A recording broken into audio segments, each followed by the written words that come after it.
Hello and welcome to the Rockies Now podcast. I am Steven along with the co-host for today, Tom. Tom, good to see you. Good to have you back here on the Rockies pod. How are you doing on this fine Saturday afternoon? It's good to be back. That's all I can really say. I've been sorry to everybody whoever missed me, who missed me on these shows, but the problem is I got a new job and I'm just trying to adjust to the hours. So I'm good now, and it is a nice day here in Chicago. So let's get this thing Yeah, started. yeah, yeah. For those who are wondering, again, I'm still in my little setup here in the little camping rig that we have. I'm in Michigan right now, so I'm actually a little bit closer to Tom, like maybe you know, probably a 4, 5, 6 hour drive ish. But it's pretty humid up here, pretty warm, but the weather's been great. Vibes for the Rockies, kind of back and forth here. We'll jump right into it. Last time when we were on here, we were with Sarah. We were talking about going into the Pirates series. But Tom, like I was super happy. I know for those who are listening or watching, I was pretty positive going into the Pirates series. I was like, hey, there's a chance we could have a sweep here. I felt pretty good, even though Paul Skeens was going to be pitching Saturday night. Um, the Rockies were able to get that win, but in Game One, as I pull that up here, the Rockies it was a close game. Obviously, close finish. That's what we've been doing. I feel like for the entire year, but Tom PJ Rumfield got a home run in that game. Kyle Freeland had a really nice start. As a matter of fact, that was the game where he got his 1,000 career strikeout. Congrats to him and his family. Something that every ball player, every pitcher wants to get to, and he was able to do that. And he becomes the second most pitcher in Rockies history to reach that award. So congrats to him. And then in game two, Jake McCarthy got that inside the park home run in the first inning against Paul Skeens. I think I wanted to talk about this because there was that play at the end of the game, and you just saw it earlier, Tom, of the controversial. It's not, some people might call it controversial, but there was that play at third base between Karros and the Pirates runner. I forget who was running the third, but a lot of Pirates fans were unhappy about that call. Um, First of all, it was the right call, but can you kind of give us into some insight there of what happened? Well, I mean, for those who didn't see it, Kyle Karros charging a ball to field the ground ball for an out. The base runner I'm not saying it's intentional. It just accidentally kicked his Mhm. glove. And again, accidental or intentional, it's contact with the fielder, so it's the right call. I mean, Mhm. luckily they were able to they saw it, and again, it just happens. I mean, Pirates fans, I'm sorry if it happened to us, we would obviously be upset too. But that's how this works. You can't if there's incidental or intentional contact. Again, I give several examples like we talked about in the pre-show about intentional contact, whether it's taking somebody out or sliding into them. Either way, that's the thing. And real quick, I wanted to give, of course, I wanted to give Sugano some flowers. He had a quality start, 6 innings pitched, 4 hits, 1 earned run, 5 strikeouts, only giving up the run as a home run. Again, he went toe to toe with Paul Skeens. He gave us a chance that we needed to win that ball game. And of course, Jake McCarthy just running with that hair, nice flow, going back around the bases, you know, and he kind of gives a little flip at the end when he got into home. So those two guys, you got to give them their credit where credit is due. Because again, when you go into a game like that, everyone's expecting Paul Skeens to shut us down. We have zero chance.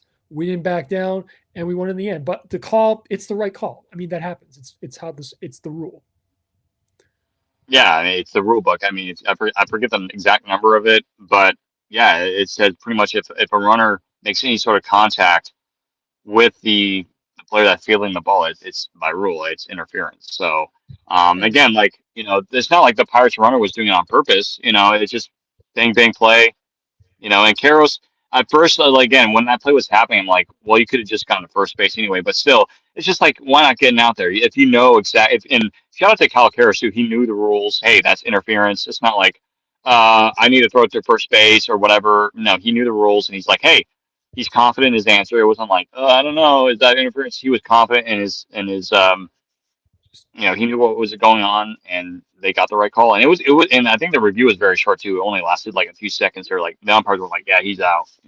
because New York has the special angles. But also one more thing I forgot to mention if somebody's upset because, oh, why didn't he see the why didn't he see the runner coming at it? He's looking at the ball. He's trying. Yeah. When you're a defender, you're like horse blinders. You're focused on the baseball. You're trying to field the baseball.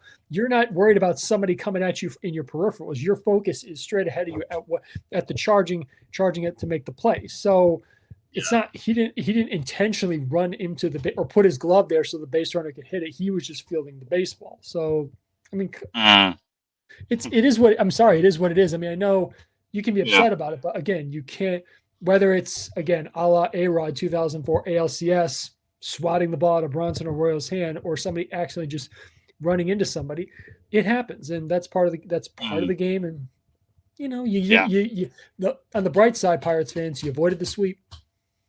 Yeah, there you go. Yeah, and it was just bad luck for them, really. At the end of the day, just bad luck for them. And you kind of feel for them because they were kind of on a losing streak and they haven't been playing that well. But like you said, Tom, they avoided the sweep there. But yeah, I mean, I will say though, I tweeted this out last week, but I gotta say, if you watch the game, those Father's Day helmets, batting helmets for the Rockies were just awesome. I'm not sure if it looks like it might be the same color as the City Connect helmets. They might just like replaced it with a different sticker, like the CR sticker. But all No, I gotta say is that they were specially made for Father's Day. Yeah, they were. either way though, that's cool. I want to see that next year. I think every team should do that. I think it's really cool. Like I missed the day when we had like the blue lettering on the jerseys, like the Rockies. That was just perfect. Like 2017, 2018. I missed that. But I thought that was cool. But yeah, TJ Rumfield had a pretty good series. He hit another home run for Father's Day. Rockies made a little bit of a comeback there at the end of the game in the ninth inning, but Pirates held on there. But we still won the series, so great job for the Rockies there. And that's one thing that we've noticed, that this year's Rockies team has won a lot more games at home. They're being competitive and they're getting stuff done. But yeah, it was a good series. And then of course, heading into the Red Sox series, I was a little bit more pessimistic just because the Red Sox pitching has been quite decent this year. It's the offense that's been bad for them. But I mean, in Game One, for those who are watching it, can know that that was overall a pretty bad game by the Rockies for majority of that game. And especially in that eighth inning, my goodness, the base running was so bad. Like, it's just like, what are we doing? Willie Castro was not paying attention. We had potentially 2 or 3 runs taken off the board, and we would have had the lead. And then, you go into the ninth inning, we get those 3 straight base hits, and then Jake McCarthy gets the walk off for a crazy triple, which is kind of funny. Some people say, well, that could have been a double, but it's still it's a triple at the end of the day. Rockies win that game 3-2 against probably a Hall of Famer, Aroldis Chapman. I think we can all agree he's going to be a Hall of Famer. It's no question about it. Um, I'd but say yeah, so. yeah, I think he should, especially since his record. I mean, I'm not saying this is the reason why he should be in the Hall of Fame, but he still, I believe, holds the fastest pitch in recorded MLB history. I Nope. think, right? It's not Oh, he does. Mizorowski. It's not Mizorowski. Oh, wow. Remember the other And day did he threw one. Remember the other day he threw 105.5. oh my gosh, I did not see that. It was a I've been couple living days. under a rock. It was a couple days ago. He threw 105.5. I've been living under a rock. So that's Well, you know what? I need to get back in the I need to get back in the you're real world. you're on the road, man. It's all good. Yeah, yeah. I'm still. But yeah. No, I was just no. Yeah, go ahead. Sorry, I was just you. Yeah, Yeah, I know he's you're good. But yeah, and by the way, like I think I went to a Rockies game. For those who follow me on social media, I went to the Mizorowski game at Coors Field a few weeks ago. My goodness, that guy can pitch. Like I was it's hopeful for a little bit, but I'm like, this guy, he wants to pitch, and not to mention, like he pitched, was it 8 full innings? I'm trying to remember. It was like 8 full innings, I think. it was either 7 or 8. Yeah, but and he had like 10 strikeouts in that game or whatever it was. But I'm like, that guy can He pitch, and he's he he's unbelievable. his delivery reminds me a little bit of Max Scherzer. He kind of comes and kind of like pushes the ball a little bit. Hmm. How again, for those watching on YouTube, I'm kind of just simulating. He just kind of not sidearm delivery. He's kind of that 3/4 ish delivery where he just kind of pushes the ball. It seems like he pushes Yeah, the ball. But again, Brewers fans, fingers crossed that he stays a Brewer for life. Again, I'm rooting for you guys. I really hope that he becomes a Brewers, like just kind of like Christian Yelich becomes a Brewer for yeah, life. or you can win your first World Series with him. Please, I need the Brewers to just like win a playoff series or go deep in the playoff, go to the World Series because it's like every year, whenever the postseason comes around, I'm like, hey, this is your year, Brewers, to like finally beat the Dodgers or just like not fail in the playoffs. But then it's just like every year in the playoffs, they just collapse like the Dallas Cowboys or whatever. Well, I'm throwing the shade at the last Dallas time the Cowboys last here. time the Rockies were in the playoffs, the Brewers eliminated them. Yeah, yeah. So So they got that on us. yeah, like whenever they face the Dodgers, they always get like swept or something. But I mean, minus 2018. I mean, that was Game 7. But well, I'm trying they to did remember tie. who did the Brewers play last year in the playoffs? It wasn't the Cubs, was it?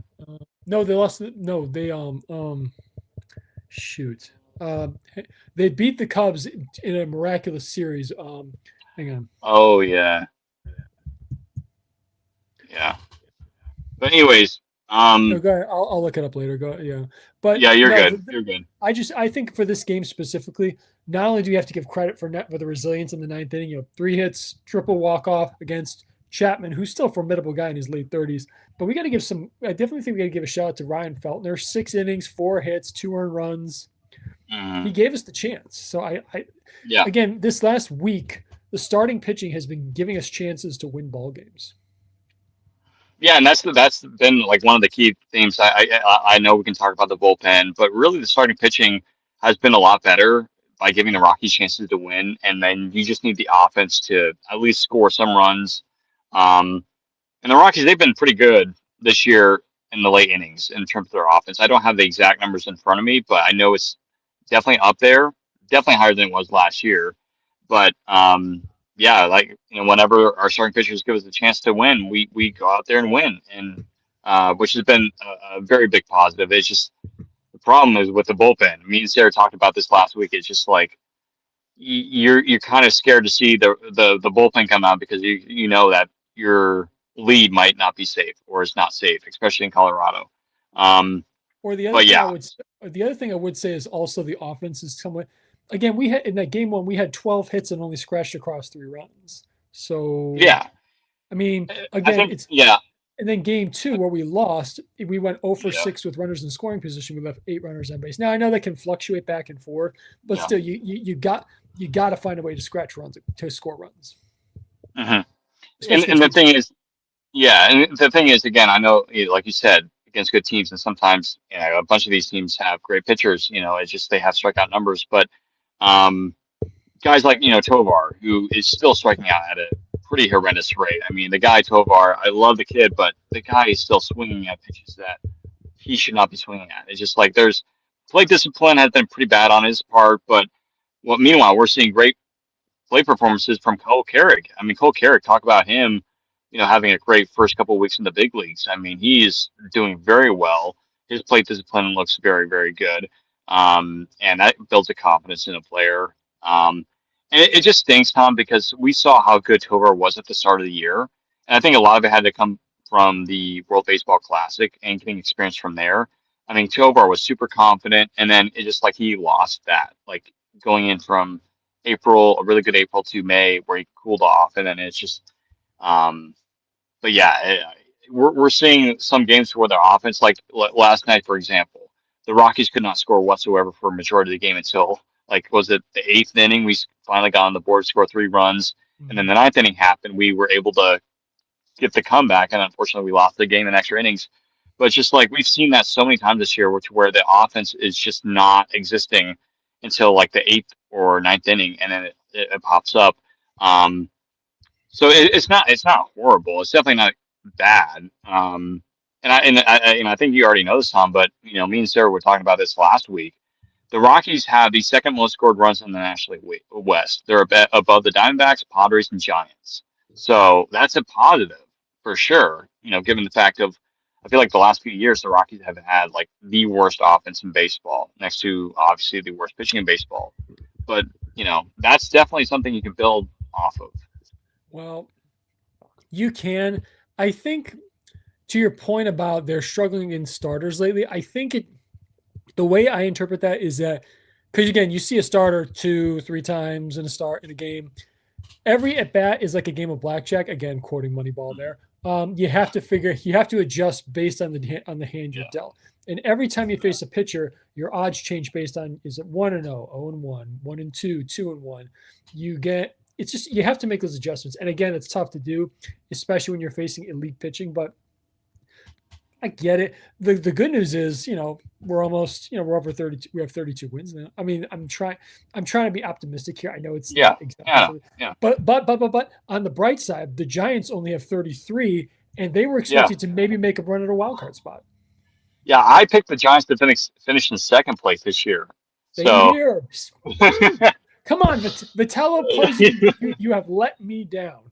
God. my word, I will say this: Sarah nailed it. She nailed the predictions because she was saying, "I'm not too sure on Vitello," and I'm like, she's nailed it. And I gotta say, there's Giants fans that are starting to hate Buster Posey, and this guy Oh is yeah. a Hall of Fame catcher over there, Oh yeah. and they're already asking for him to be fired, and it's just like the Giants are a mess.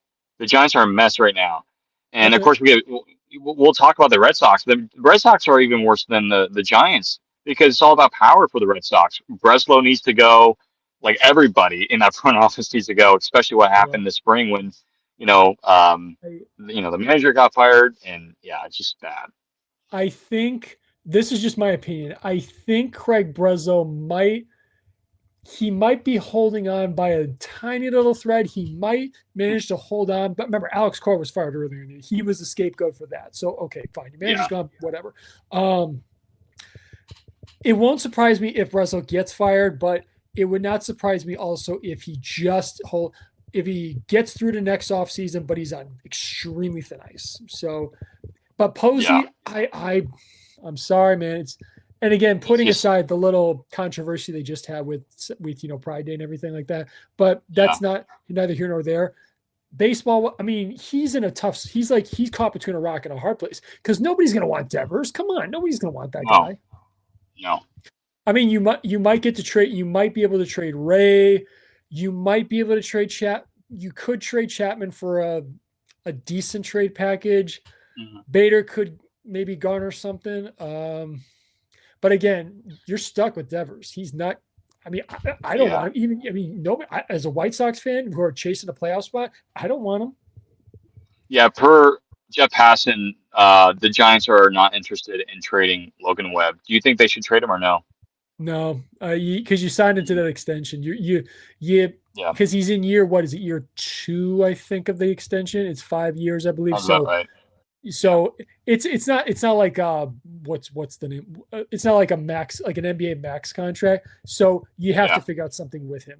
I don't think so. You're gonna get yeah, offer requests, but they're not gonna pull the trigger. No, thank you.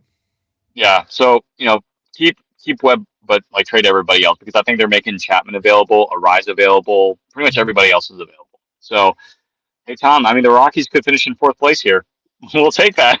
We are currently a game and a half out of tying them in fourth place. So, Let's go. wait, Progress. did any? I'm sorry. Did any of us? I'm sorry, I forgot this. Did any of us pick the Rockies not to finish last? I did. Sarah picked the Rockies to finish third. Oh, that's right. I forgot about that. I'm sorry.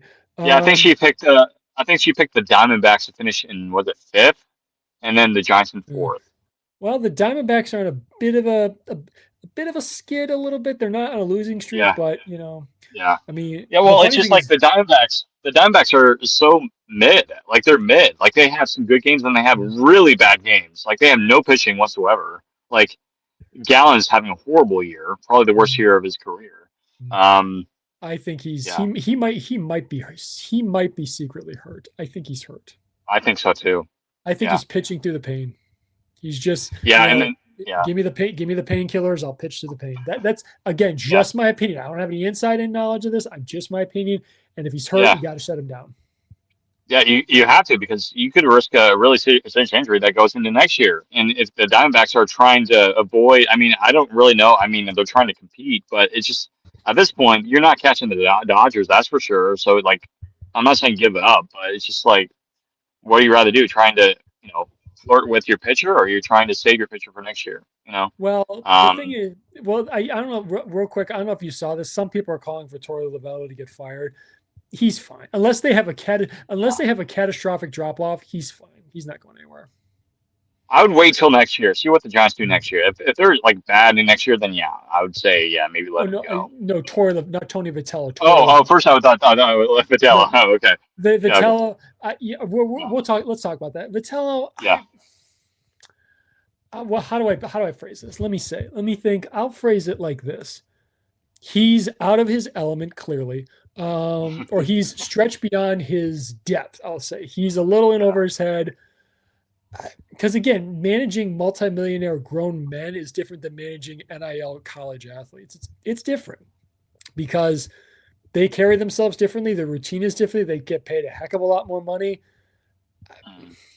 Mm. If Buster Posey manages to somehow keep his job, I think they'll give Vitello one more year. But if there's no signs of results for the future, they're both going to get canned.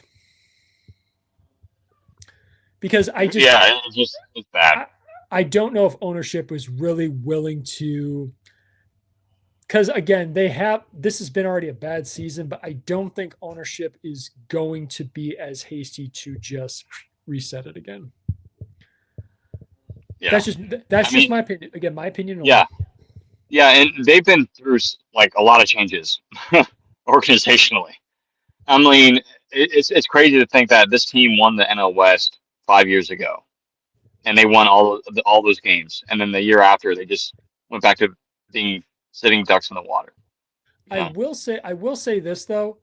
It's interesting also the division is in a all five teams in a unique place. The Dodgers, their front office is fine. They have no problems. Yeah, So good for you. Yay. Whatever. Anyway, our front office, I think behind the Dodgers, our front office, I think is not in, I wouldn't say we're in great shape. I would say yeah, we're on a yeah. trend that's going up. Up, yeah. Where the others are either the Diamondbacks, the Padres, or the Giants, they're either mellowing flat or they're just kind of falling off. Yeah, I mean the Padres, they're trying to get better. I think they're just kind of resetting the front office, basically just given the fact of the ownership, more like the transition from the Sadler family, whatever. But Arizona, I know their ownership is horrible.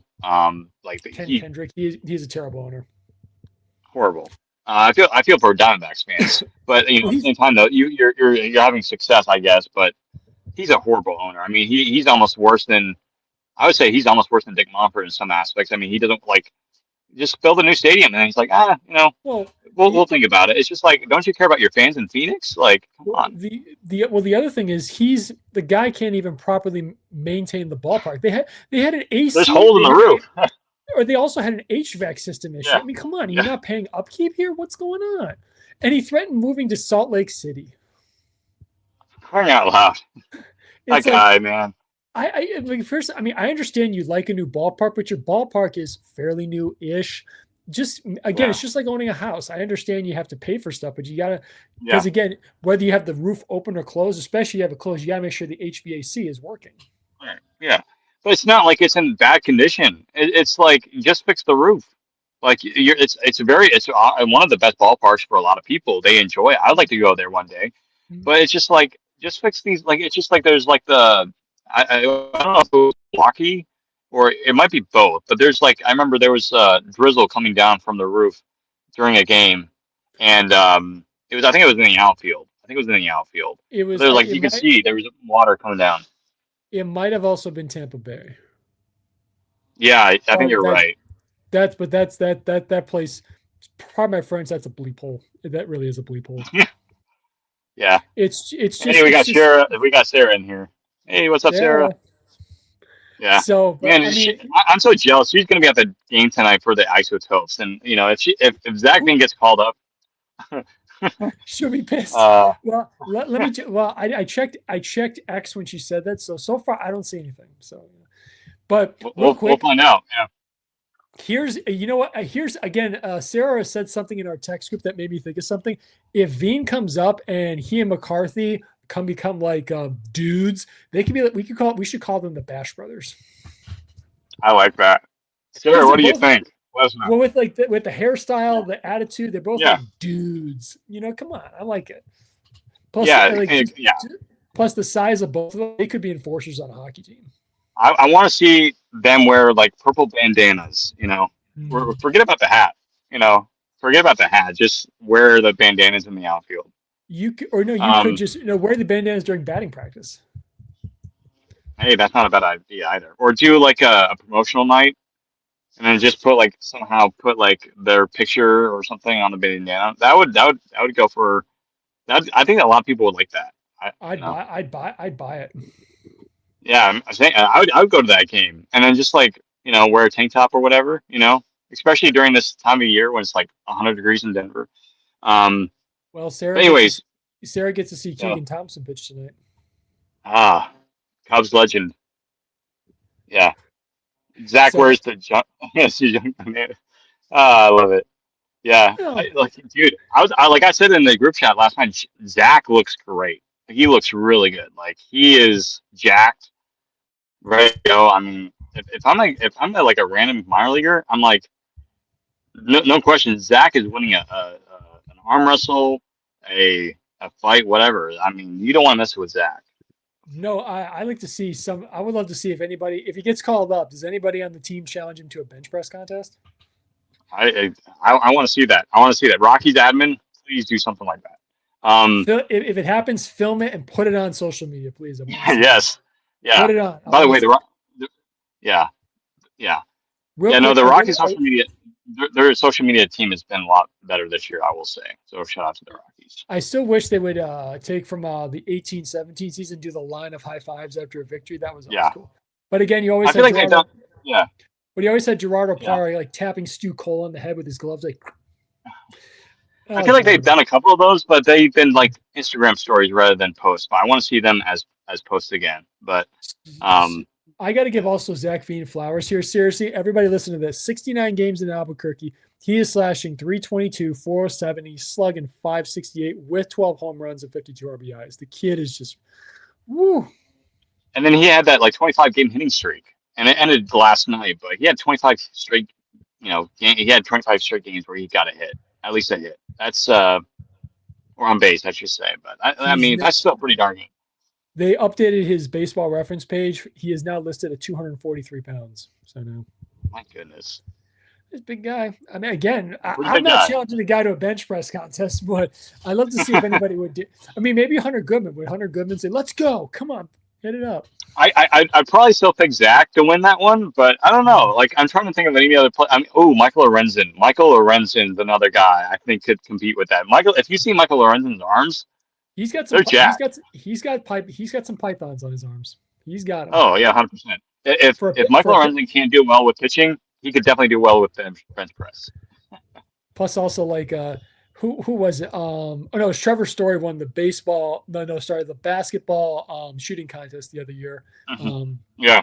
I don't know. Again, I don't know who on the team else plays basketball, but again, I think the Rockies got a new weight room last year, so. Yeah, and then Charlie Blackmon. I think one year Charlie Blackmon won ping pong with Chris Russin. They were like doing teammates. It was Chris Russin and then Charlie Blackmon. So. Thanks for the heads up, sir. I didn't know this part. Well, it's from his pitching arms a little oversized. I didn't know that. Thank you. I appreciate that. Oh my word. But anyways, we got to move on.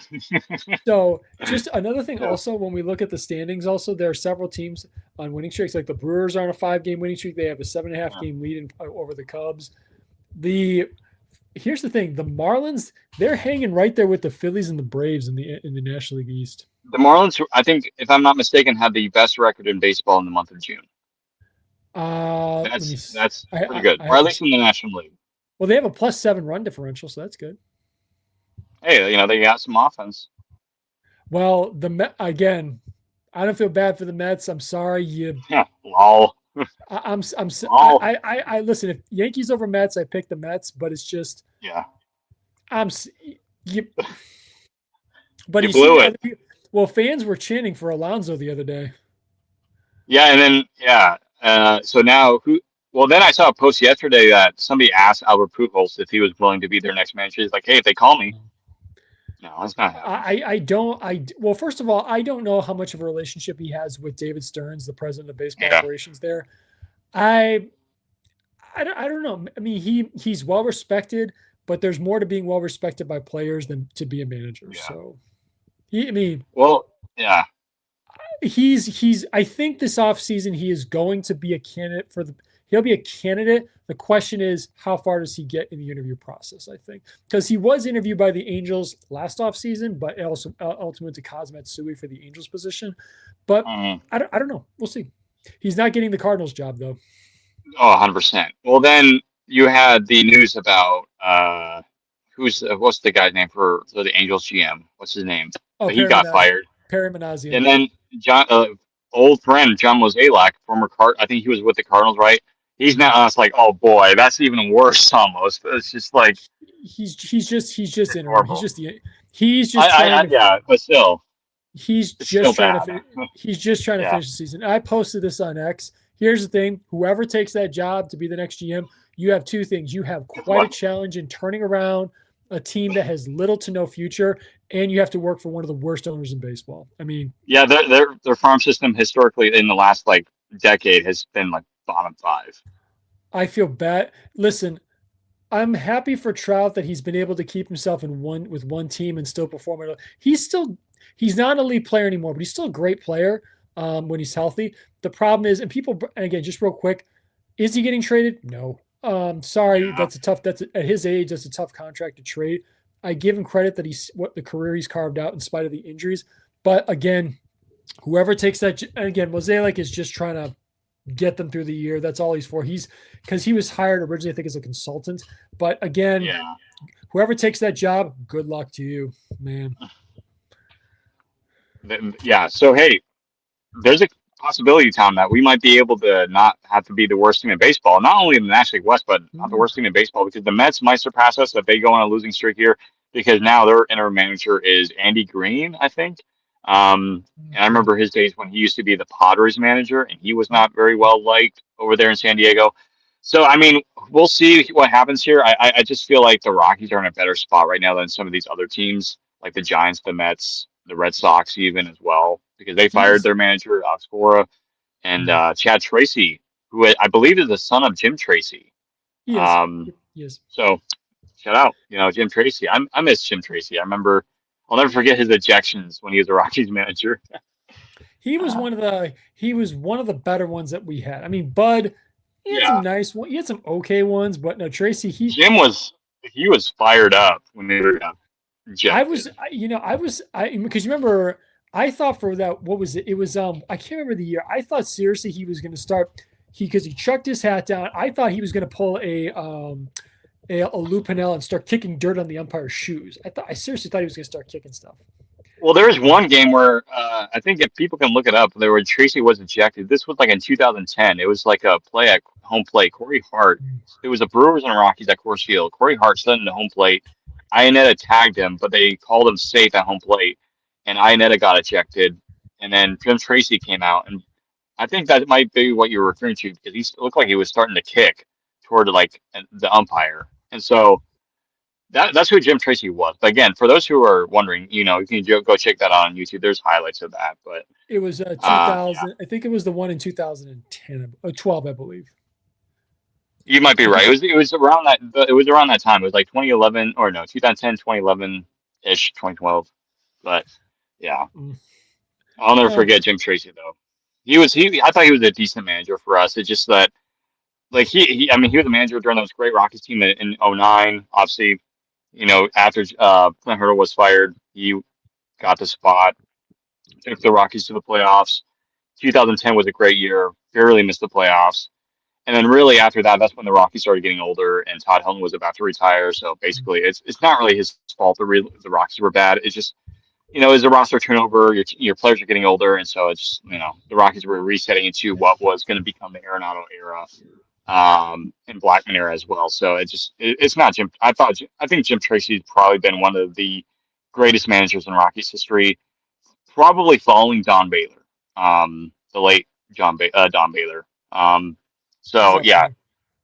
definitely for sure up there. But I do want to mention this because this also came out just a little bit of Rockies injury news. So this was I think 4 days ago, but Chase Olander did undergo surgery on his arm/elbow, and he is going to be out for the rest of the year. So that's very disappointing. It's unfortunate. He was having a really good season. Looked great the start of the year. I mean, it looked like he was finally coming to his own. He had, I think, a couple double-digit strikeout games as well. I think one of them was in Houston, and we won that game. But yeah, we wish him nothing but a successful recovery, and hopefully he comes back stronger whenever he comes back. Because I would say 2027, but and again, we're not going to get into this because it could take us literally hours to talk about this. But we probably won't see him until 2028 because of the incoming lockout. So, but hey, that'll give him plenty of time to rest up and heal up for his elbow. So, Well, but it it was just stinks that we won't see him for the rest of the year. So, it was actually the key you're referring to is the back-to-back nine strikeout games. okay, yeah, I thought it was double digits, but no, I think I was missing a Now strikeout. he So, hasn't. yeah. He'll get there. He'll get there. Oh, 100%. Yeah, yeah. But I mean, But I'm trying not to think of the pending. I mean, we don't need to talk about this now, but there was a no, proposal talked about the other day, whether it's true or not, it's whether they horrible. agree to. It's I horrible. I It's like, I will be real quick side comment. I will be shocked if the players actually accept a salary cap. I will be well, shocked. MLB like said something again. We're not going to go deep into this, but MLB said something that we agreed to some of the things, but it's just like, yeah, okay. It's But they're just like it's super small stuff. Like it's the minors. I think they've agreed to the minor stuff. yeah, That but when just like you're talking about the big ticket yeah, financial stuff, that's going to take time. yeah, yeah. But yeah, again, Luckily, I we don't could have. go into further discussions, but anyhow, we don't have to worry about that. But yeah, Yeah. it just yeah, Back to um, Rockies, real quick. I want to mention one thing. yeah, We got to we definitely have to give our flowers to Jake McCarthy and TJ Rumfield. McCarthy in hmm the last 5 games, he's slashing 391, 417, 652, and Rumfield is slashing 400, 455, and 650. I mean, send TJ Rumfield to the All Star game. Seriously. yeah. I mean, it's if it's not Hunter Goodman, it's definitely should be T.J. Rumfield or could say I know Mickey Moniak's been out, but he before Moniak got injured, he was going to be on that list as well. I saw even Troy Johnston was getting votes for DH, and so Yep. of course I think he's no longer on the top 10, but for a while he was like number 8, number 9, and so um, Troy Johnston, like you said, I mean, it's been so awesome to see him on the roster. Like he has a smile, he's very competitive, but he's awesome to have in the clubhouse. And unfortunately, I know we were talking about this in the group chat the other day, but there's part of us that wants to see him get traded, or like, wants to see, I think all of us wanted him to stay, but you can see why the Rockies could trade him. I'm very much on the line that we should potentially, if there's an opportunity, if we can get really good prospects, trade him. If he has, it's a value, and I think he has tremendous value. But at the same time, though, maybe this is the guy you want to keep on your team for the next year or two before you kind of start competing again for the playoffs. Maybe you do keep Troy. I mean, he's again one of the best DHs in the game right now. So why not keep him around and be a morale booster for your team, especially in a tough year like this? Maybe keep him around longer. I mean, there's options to what to do with him. Yeah, and you can do what I mean. You could trade him. I mean, again, you just don't want to trade players just to trade them. Like same thing with like I know some people have been talking about what about Hunter Goodman? No, he's not going anywhere. There's No, no question. He's staying. Um, and plus, he like you don't want to, like I said, you don't want to trade players just to trade a player. A lot has to go into it. Like you have to get, like you have to ask for a lot for Hunter Goodman. Um, considering he has several years. He hasn't even hit arbitration yet. So, exactly. So, um, but but yeah, and then I mean, yeah, there's it's gonna be incredible. Yeah, rumors. There's gonna be requests, but ultimately he's going nowhere. yeah. And honestly, I think Sarah and I talked about this, and I think Sarah tweeted this as well. Um, we wouldn't be shocked, and I know this might upset a lot of Rockies fans out there that want to see an active trade deadline.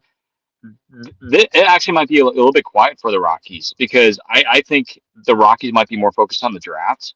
And that's going to lead us into this conversation a little bit about Benny Montgomery, Tom, because it came out almost about a week ago that Benny Montgomery announced his retirement from professional baseball. And, we wish nothing but the best for him. But we were talking about it earlier before we started the pod is that it happens in baseball. We've seen prospects that have been really near the top, when it comes to the draft, and then they just retire because either injuries or family related issues, and we don't really know exactly why. He hasn't come out and said why he retired. But I think a part of it is injuries just have derailed his career a little bit. And again, you were sharing some of his numbers; they're not that great, in his minor league stats over the last few years. And again, it's sometimes it doesn't click, and we've seen that with again not only Rockies prospects, but you mentioned I forget his name for the White Sox. He retired. Mick Abel for the Phillies. We were talking about him a little bit.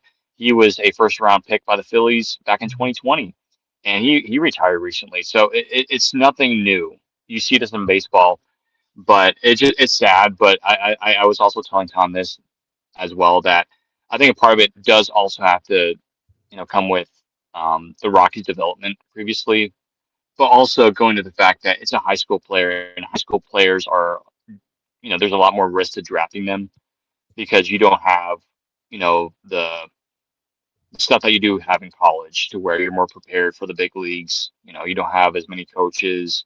You don't have a lot of information around you or video, I should say, as you do in, college. So, but yeah, it was kind of a shocker to me to hear that news. I'm like, wow, I didn't really expect that.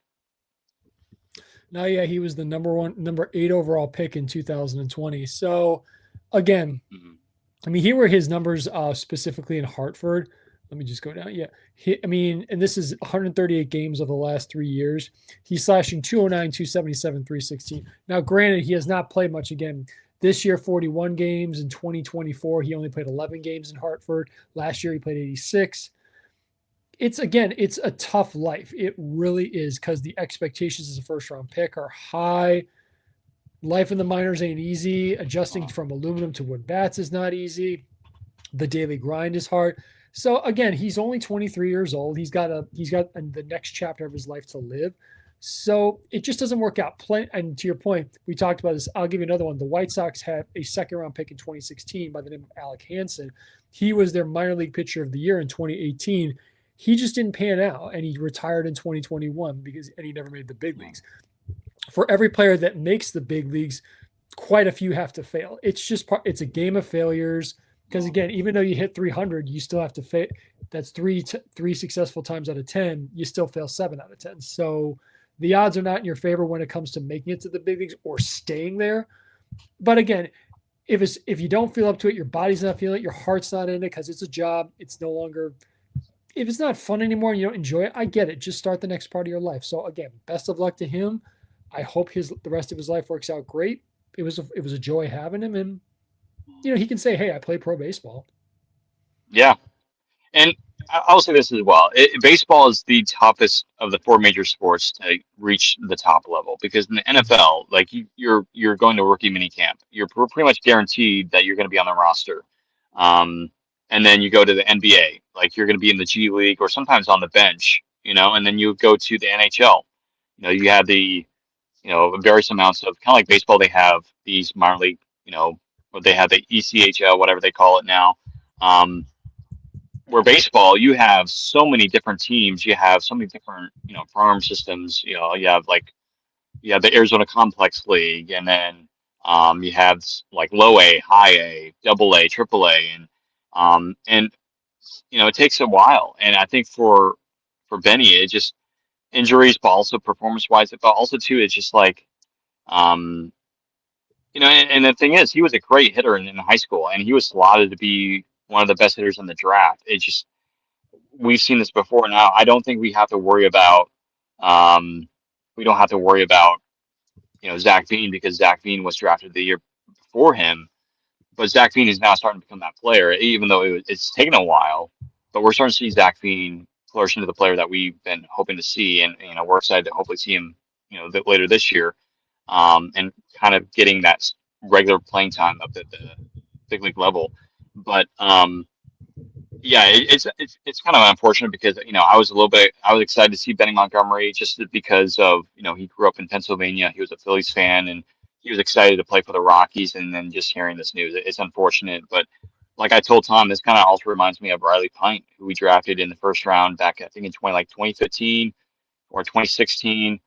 He had, I think, the highest velocity in that year's draft, And I was excited for him. I remember being excited. It's like, hey, we have a pitcher because the Rockies had hitters. Obviously, this was when we had, Arenado was starting to become a perennial all-star. We had Charlie Blackmon, Cargo was on the team. We just needed pitching, and then all of a sudden, just Riley Pine just never panned out in the minor leagues. He made his debut with us, a couple years ago, but just never panned out in the minor leagues. He never found success. He actually retired, and then he came back, and then he retired again. So um, you hate seeing stuff like this, but again, yeah, I think maybe it's just I think for his side of things, it's for the best. Again, we wish nothing but the best for him, um, and I think he probably knew that this was the right decision. So, but yeah, nothing but the best for Benny and his family. But yeah, and then going up into where we are right now as we start to wrap this thing up. I will say, game three against the Red Sox was pretty good to watch. The Rockies were down also in that game. I think it was like 6-3. We came back and won that game 8-6. And then yesterday's game, it was frustrating, no question. I mean, we were down, I believe, like 8-0 or 8-1, and then we came back to take the lead, and then we lost the game in extra innings. I think one positive thing, Tom, that we can take from this is that the Rockies are staying competitive compared to last year. Like you said, we have 32 wins, where a year ago we like had I don't know if we even had 20 wins. And the Rockies are on pace to it's going to be close, but the Rockies are on pace to potentially avoid 100 losses. It would be like 99 or 98 losses, but I'll take this. I mean, this is a massive improvement. This is 20 wins, around there ish. I mean, we'll see what happens, but I'll take this every day of the week. I mean, at the start of the year, I was like, oh boy, this is going to be another, 100 loss season for us, maybe more than that. But I'm proud of where this Rocky team is at. It's still not great. It's still a pretty bad team.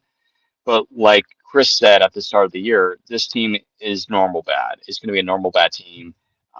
And like we've been talking about, the Rockies have a chance to maybe not be the worst team in baseball, but also they might not even be the worst team in the National League West for all we know. So we'll find out. Well, it's an improve. I think it's a good improvement considering the roster that we Yeah. have. Well, and then you look at your White Sox. Like your White Sox were bad last year, but again, they made a massive improvement, and then look at where they are now. They're already at the top of the division. I know it's an easier division than the NL West is. I get that, but I think that there should be some hope for Rockies fans that hey, we could be like the White Sox next year, like make a massive improvement, maybe compete for a wild card next year. I still think that there are pieces that we need to do. Obviously, like we need a bullpen, we need a closer for next year, and that's something that maybe the Rockies should invest in the offseason. But especially with the new, I guess, almost split ownership with now the Penner family coming in, owning 40% of the Rockies, now giving the money to Dick Monfort to spend some money. But again, in the future, if the Penners eventually take over the Rockies, we can only imagine how much the Rockies could potentially get in free agency or the draft. And so there's a lot to be excited for. Again, this year is going to be another tough year, but hey, there's something to look at. It is. So, again, as tough as as nobody wants to hear me, I don't think many people want to hear me say this. You got to finish this season, and we'll see what they do. Maybe they decide to push more chips onto the table. Now, not going to push your chips all in, but we'll see what Yeah. Paul had. We'll see what Deepadest has in mind. We'll see what his thoughts are. Just I hope, unlike really Bill Schmidt didn't much do this, Jeff Bridich didn't really do this. I hope that I think Deepadesta is more understanding. He is going to have an end of the year press conference where he's actually going to sit there, give his take on everything, and actually kind of what you call it, just kind of give his assessment, and talk a little bit and field questions about the future. Yeah. Yeah. Well, anyway, folks, I think that's going to wrap things up for today's edition of the Rockies Now podcast. We appreciate you for coming on in. We wanted to keep this a little bit shorter for you guys on the Saturday edition. We usually do it on a Thursday, but we're going to wrap it up quickly for you guys. But we're going to wrap it up from here. Again, thank you so much for watching or listening, wherever you're watching or listening from. On behalf of myself, Tom, and Sarah, we would like to thank you for watching this edition of the Rockies Now podcast. We'll be back next week. I think next Thursday, I should be back in Colorado, so we'll do a pod then when we get back. But again, thank you so much, folks, and we'll talk to you all then. And as always, go Rockies.